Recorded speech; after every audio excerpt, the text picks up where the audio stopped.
வணக்கம். இன்றைய முக்கிய செய்திகள்.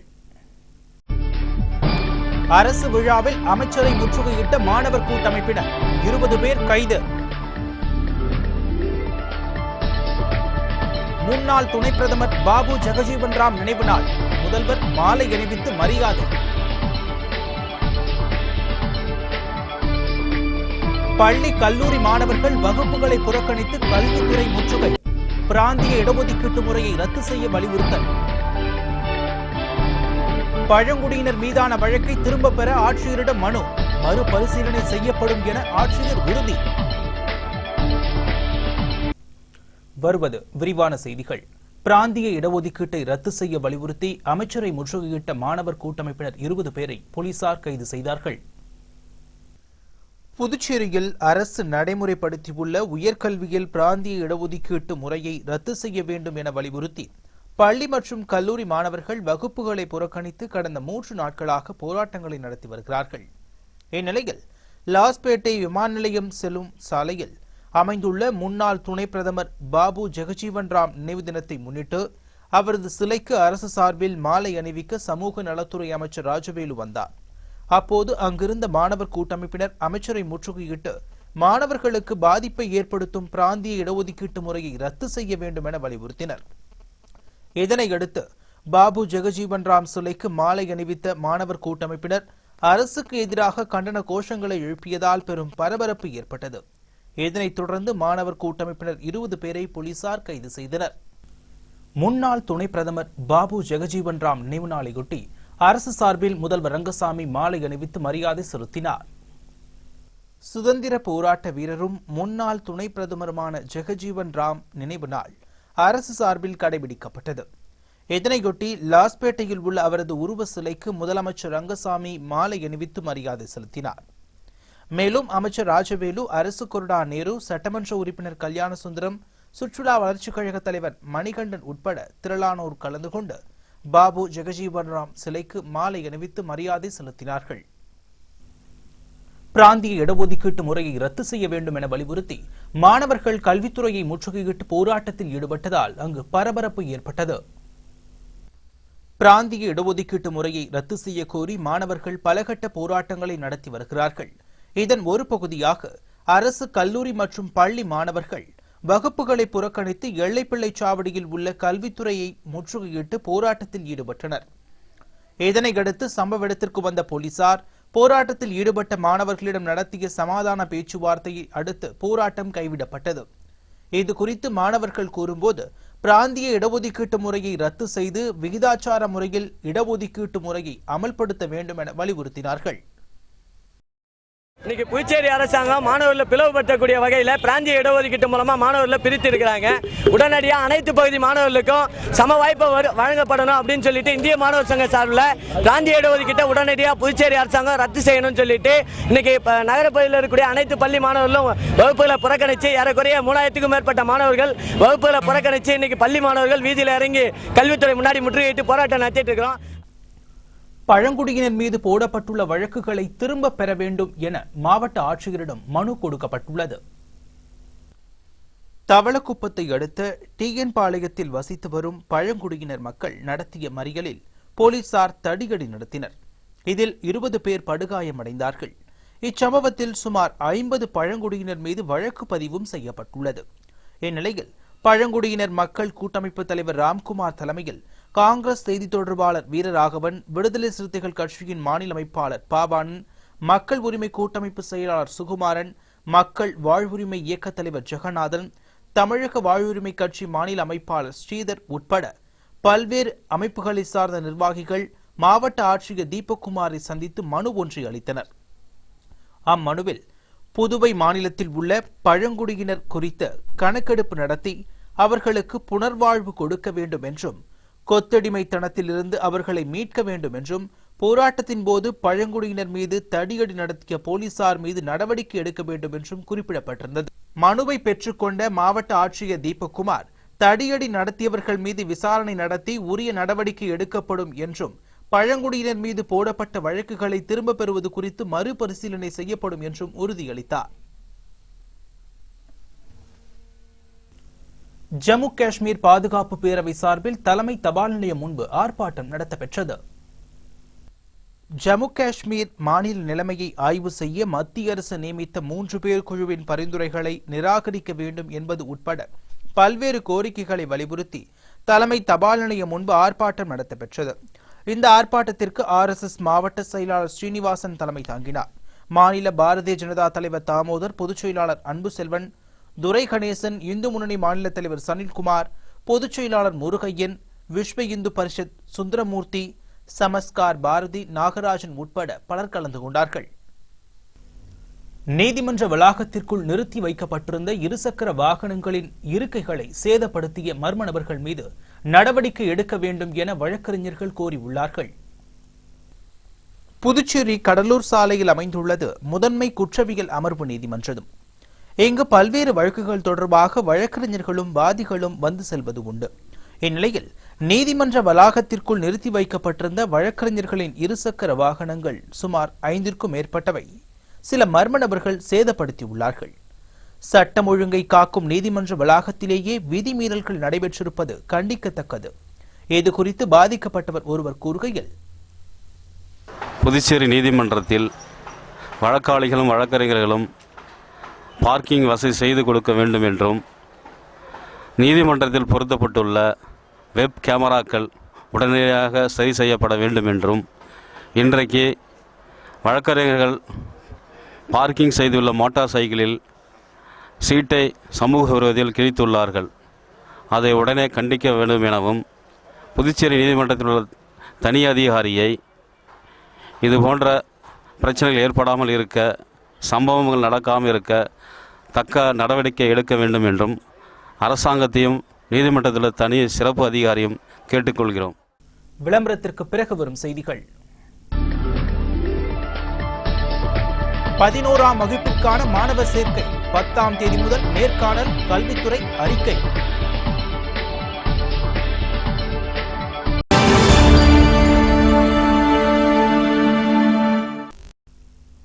செய்திகள் தொடர்கின்றன.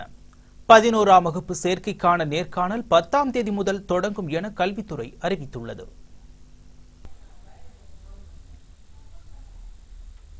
இது தொடர்பாக பள்ளி கல்வித்துறை இயக்குநர் வல்லவன் வெளியிட்டுள்ள செய்திக்குறிப்பில், புதுச்சேரி அரசு மேல்நிலைப் பள்ளிகளில் ஒற்றை சாளர முறை மாணவர் சேர்க்கைக்காக விண்ணப்பித்த +1 மாணவர்களுக்கான நேர்காணல் கதிர்காமம் அரசு பெண்கள் மேல்நிலைப் பள்ளியில் 10ஆம் தேதி முதல் நடைபெறும் என்றும், 10ஆம் தேதி சுதந்திர போராட்ட வீரரின் வாரிசு, மாற்றுத்திறனாளிகள், விளையாட்டு வீரர், முன்னாள் இராணுவத்திற்கான ஒதுக்கீட்டின் கீழ் விண்ணப்பித்தோருக்கு மட்டும் நேர்காணல் நடைபெறும் என்றும், 11ஆம் தேதி காலை 492 மதிப்பெண்கள் முதல் 438 வரையும், மதியம் 437 மதிப்பெண்கள் முதல் 425 வரையும் நேர்காணல் நடைபெறுகிறது என்றும் தெரிவிக்கப்பட்டுள்ளது.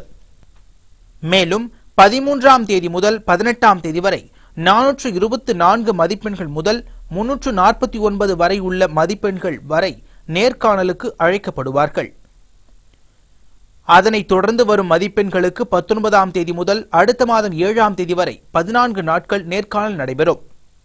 நேர்காணலுக்கு வருவோர் மதிப்பெண் பட்டியல், மாற்றுச் சான்றிதழ், புதுப்பிக்கப்பட்ட நிரந்தர ஒருங்கிணைக்கப்பட்ட சான்றிதழ் அல்லது தாலுகா அலுவலகத்தினரால் அளிக்கப்பட்ட குடியுரிமை, சாதி சான்றிதழ், சிறப்பு ஒதுக்கீட்டிற்கான சான்றிதழ், மாற்றுத்திறனாளி சான்றிதழ், முன்னாள் இராணுவத்தினருக்கான சான்றிதழ், விளையாட்டு வீரர் சான்றிதழ் ஆகியவற்றின் நகல்களை கொண்டு வர வேண்டும் என்றும் தெரிவிக்கப்பட்டுள்ளது. 200 நாட்கள் பணி வேண்டி பட்டதாரி ஆசிரியர் சங்கம் சார்பில் கல்வித்துறை முன்பு கண்டன ஆர்ப்பாட்டம் நடத்தப்பெற்றது. பணியில் மூத்த ஆசிரியர்களின் ஊதிய முரண்பாட்டை நீக்க வேண்டும், அனைத்து ஆசிரியர்களுக்கும் 200 நாட்கள் பணி வேலை நாட்களாக நிர்ணயம் செய்ய வேண்டும், ஆசிரியர்களுக்கு காலம் தவறாமல் ACP வழங்கப்பட வேண்டும், பணிமாற்றல் உத்தரவை முறையாக வெளியிட வேண்டும், கிராமப்புறத்தில் பணியாற்றும் ஆசிரியர்களுக்கு கிராமப்புறப்படி வழங்கப்பட வேண்டும் உள்ளிட்ட பல்வேறு கோரிக்கைகளை வலியுறுத்தி மாநில பட்டதாரி ஆசிரியர் சங்கத்தினர் கல்வித்துறை அலுவலகம் முன்பு கண்டன ஆர்ப்பாட்டத்தில் ஈடுபட்டார்கள். இந்த ஆர்ப்பாட்டத்தில் அரசு ஊழியர் சங்கங்களின் கூட்டமைப்பு பொதுச் செயலாளர் சேஷாச்சலம் தலைமை தாங்கினார். சங்க பொதுச் செயலாளர் பாரி, தலைவர் மனோகரன் உட்பட 30க்கும் மேற்பட்ட பட்டதாரி ஆசிரியர்கள் கலந்து கொண்டனர்.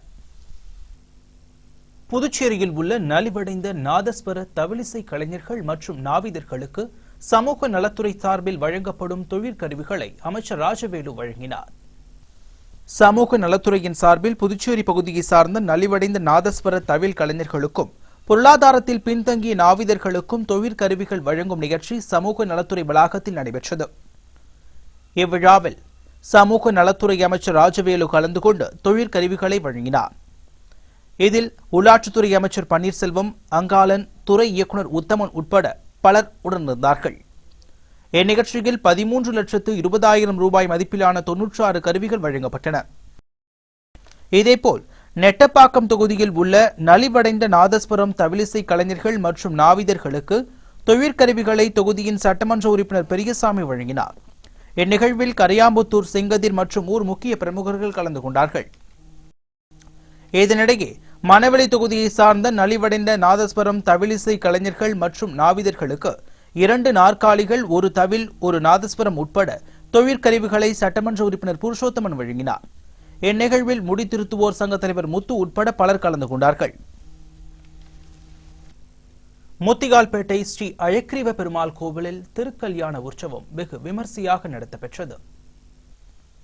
முத்தியால்பேட்டை ராமகிருஷ்ணா நகரில் அமைந்துள்ளது ஸ்ரீ லட்சுமி அயக்ரீவ பெருமாள் ஆலயம். இவ்வாலயத்தில் சுவாமி விக்கிரக பிரதிஷ்டை செய்யும் நிகழ்வு வெகு சிறப்பாக நடத்தப்பெற்றது. இதனைத் தொடர்ந்து அயக்ரீவ பெருமாளுக்கு திருக்கல்யாண வைபவம் சிறப்பாக நடத்தப்பெற்றது. இதனையொட்டி சிறப்பு அபிஷேகம் செய்விக்கப்பட்டு தீபாராதனையும் நடத்தப்பட்டது. இதில் ஏராளமான பக்தர்கள் கலந்து கொண்டு சுவாமி தரிசனம் செய்தார்கள்.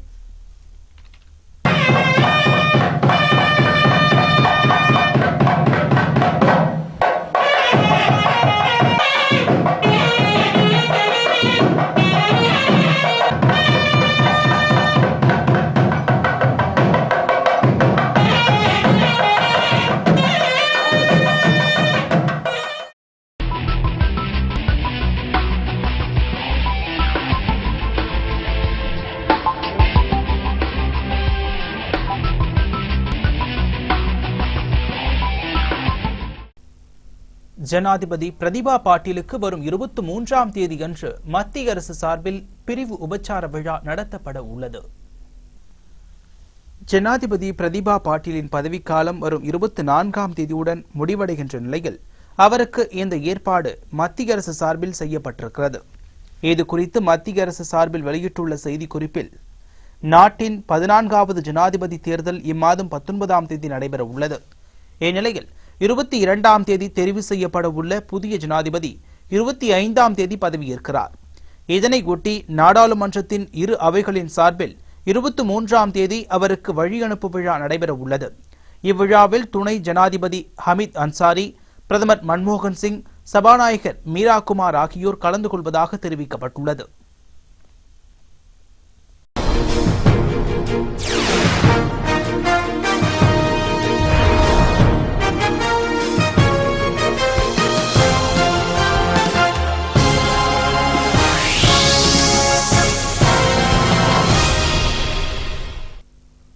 குரானை அவமதித்த வாலிபர் உயிருடன் எரித்து கொல்லப்பட்டது குறித்து விசாரணை நடத்தி உடனடியாக அறிக்கை அளிக்கும்படி உள்துறை அமைச்சருக்கு பாகிஸ்தான் ஜனாதிபதி உத்தரவு பிறப்பித்துள்ளார். பாகிஸ்தானின் பவல்பூர் மாவட்டத்தில் உள்ளது சனிகோத் நகரம். இங்குள்ள வாலிபர் ஒருவர் குரானின் பக்கங்களை தீ வைத்து கொளுத்தியதாக குற்றம் சாட்டப்பட்டது.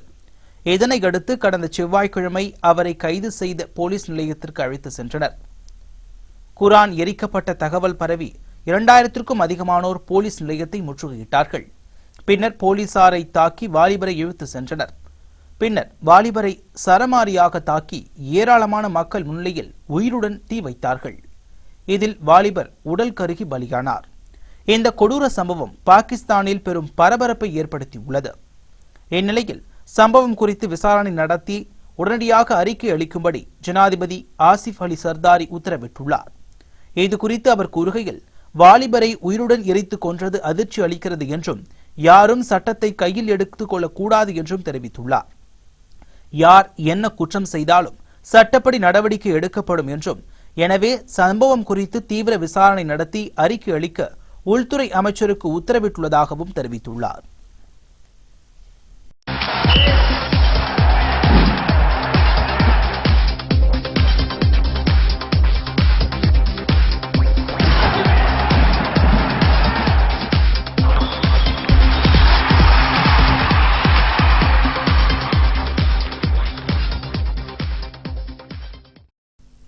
பாரதிதாசன் விளையாட்டுக் கழகம் சார்பில் நடைபெறுகின்ற கைப்பந்து போட்டியில் 18 ஆண்கள் அணிகளும் 4 பெண்கள் அணிகளும் பங்கேற்றுள்ளன. பாரதிதாசன் விளையாட்டுக் கழகம் சார்பில் 32ஆம் ஆண்டு அகில இந்திய கைப்பந்து போட்டியின் தொடக்க விழா அரியாங்குப்பம் பாரதிதாசன் விளையாட்டு திடலில் நடைபெற்றது. இத்தொடக்க விழாவில் கீதநாதன், இளங்கோவன் ஆகியோர் தலைமை தாங்கினார்கள். விளையாட்டுக் கழக தலைவர் ரமேஷ் வரவேற்புரை வழங்கினார். இந்திய கம்யூனிஸ்ட் கட்சியின் மாநில செயலாளர் விஸ்வநாதன் வாழ்த்தி பேசினார். காங்கிரஸ் கட்சியின் பொதுச் செயலாளர் விநாயகமூர்த்தி விளையாட்டுக் கழகத்தின் கொடியை ஏற்றி வைத்தார். பாமக செயலாளர் அனந்தராமன் கைப்பந்து போட்டியை தொடங்கி வைத்தார். இப்போட்டியில் தென்னக ரயில்வே, வருமான வரித்துறை உட்பட ஆண்கள் பிரிவில் 18 அணிகளும், இந்துஸ்தான் கல்லூரி உட்பட பெண்கள் பிரிவில் 4 அணிகளும் பங்கேற்றுள்ளன. வியாழக்கிழமை நடந்த முதல் போட்டியில் தருமாபுரி ஜாலி ஃப்ரெண்ட்ஸ் அணி ஸ்பைடர் ஸ்போர்ட்ஸ் கிளப் அணியை வீழ்த்தியது. இரண்டாவது போட்டியில் காமராஜர் ஸ்போர்ட்ஸ் கிளப்பை எதிர்த்து விளையாடிய பாரதி ஸ்போர்ட்ஸ் கிளப் வெற்றி பெற்றுள்ளது என்பது குறிப்பிடத்தக்கது.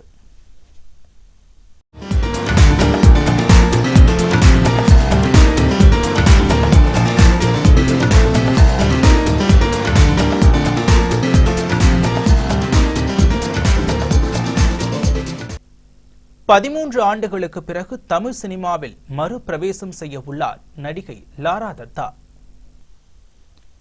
13 ஆண்டுகளுக்கு முன்னர் அரசாட்சி என்ற தமிழ் படத்தில் நடித்தவர் லாரா தத்தா. பிரபல பாலிவுட் நடிகையான இவர் கடந்த ஆண்டு டென்னிஸ் வீரர் மகேஷ் பூபதியை திருமணம் செய்து கொண்டார். இந்த ஆண்டு ஜனவரியில் ஒரு குழந்தையை பெற்றெடுத்த லாரா சினிமாவை விட்டு முழுவதுமாக விலகியிருந்தார். இந்நிலையில் விக்ரம் ஜீவா நடிப்பில் உருவாகும் டேவிட் படத்தில் ஒரு முக்கிய வேடத்தில் நடிக்க லாராவை அழைத்தார் இயக்குனர் பிஜாய் நம்பியார். முதலில் குழந்தையை கவனிக்க வேண்டியுள்ளது என தயங்கிய லாரா தத்தா தமிழ், தெலுங்கு, ஹிந்தி என 3 மொழியில் தயாராகும் படம் என்பதால் தன் மறுபிரவேசம் பெரிய அளவில் இருக்கும் என மீண்டும் நடிக்க ஒப்புதல் அளித்துள்ளார். என்றாலும் இந்த படத்தை பொறுத்தவரை நான் சொல்லும் நாட்களில் மட்டுமே படப்பிடிப்பு வைத்துக் கொள்ள வேண்டும் என்றும் உத்தரவு போட்டுள்ளார் லாரா. மீண்டும் இன்றைய முக்கிய செய்திகள். அரசு விழாவில் அமைச்சரை முற்றுகையிட்ட மாணவர் கூட்டமைப்பினர் 20 பேர் கைது. முன்னாள் துணை பிரதமர் பாபு ஜெகஜீவன் ராம் நினைவு நாள், முதல்வர் மாலை அணிவித்து மரியாதை. பள்ளி, கல்லூரி மாணவர்கள் வகுப்புகளை புறக்கணித்து கல்வித்துறை முற்றுகை, பிராந்திய இடஒதுக்கீட்டு முறையை ரத்து செய்ய வலியுறுத்தல். பழங்குடியினர் மீதான வழக்கை திரும்பப் பெற ஆட்சியரிடம் மனு, மறுபரிசீலனை செய்யப்படும் என ஆட்சியர் உறுதி. 11ஆம் வகுப்பிற்கான மாணவர் சேர்க்கை 10ஆம் தேதி முதல் நேர்காணல், கல்வித்துறை அறிக்கை. இத்துடன் இன்றைய செய்தி தொகுப்பு நிறைவு பெறுகின்றன. வணக்கம்.